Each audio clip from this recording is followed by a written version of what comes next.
అమర్నాథ్ జీకి జై. అమర్నాథ్ యాత్ర స్టార్ట్ అయిపోయిందండి. నాది అప్రాక్సిమేట్గా 3 o'clock స్టార్ట్ అయ్యాను. నడుస్తూనే ఉంటే వస్తుంది. చూడండి డోలీలో ఇలాగా నడవలేని వాళ్ళు డోలీలో వస్తారు. ఇలాగా చూస్తూ ఉండండి. నడిచేవాళ్ళు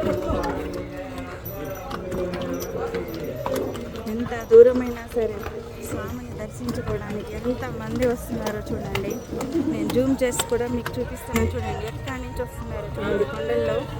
కొండల మధ్య ఇంత ఉదయాన్నే నడవడం, ఆ తండ్రిని దర్శించుకోవడం అనేది మరపురానిదనేది. జీవితంలో ఒక్కసారైనా ఇలాగా నడుచుకుంటూ వెళ్ళి స్వామిని దర్శించుకోవడం అనేది చాలా సంతోషంగా ఉంటుంది. డోలీలో వచ్చేవాళ్ళు, గుర్రాల మీద వచ్చేవాళ్ళు ఎంతమంది చూడండి. పుట్టిన తర్వాత ఇలాంటిది ఒక్కసారైనా ఎక్స్పీరియన్స్ అవ్వాలండి. చూసారా గుర్రాల మీద ఎలా వెళ్తున్నారు. ఇలా గుర్రాల మీద వెళ్ళేవాళ్ళు, నడిచి వచ్చేవాళ్ళు, డోలీల మీద వచ్చేవాళ్ళు. మనకు మధ్యలో కూడా దారి మధ్యలో కర్రలు దొరుకుతాయి, నడవడానికి స్టిక్స్ ఉంటాయి. అలాగే ఎంతోమంది అండి దీంట్లో సేవ చేసేవాళ్ళు, నడిచే వాళ్ళ కోసము.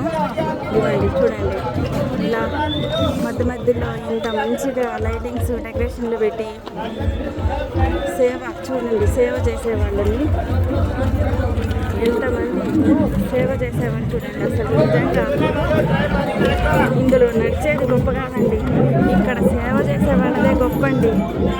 అసలు సమయానికి భోజనాలు అయితే ఏమి, నడిచే వాళ్ళకి ప్రోటీన్ కావాలని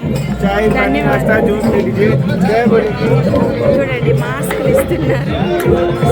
ధన్యవాదాలు.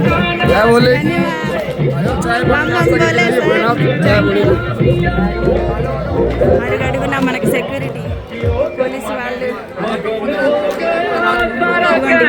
ఇలా పెట్టి మధ్యలో చూడండి. భయపడాల్సిన పనే లేదు మనకు. మధ్యలో ఇలా స్టే చేశారు. దానికి కూర్చోబెట్టి టిఫిన్లని, బిస్కెట్స్ శక్తి కోసమని, వేరుశెనగ అలాగే ముడిశెనగలు, టిఫిన్స్. అసలు వద్దండి, ఈ సేవకి మనము ఎంత చెప్పినా తక్కువేనండి. దీంట్లో మాత్రం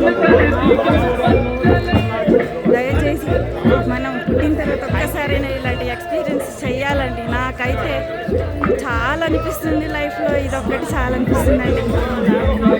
రండి మీరు కూడా దర్శించుకోండి. చూడండి సేవ ఎలా చేస్తున్నారు. పోయే వాళ్ళకి తీసుకోండి అని జ్యూసులు, షర్బత్తులు, బిస్కెట్స్ ఇచ్చి సేవ చేస్తున్నారండి. నిజంగా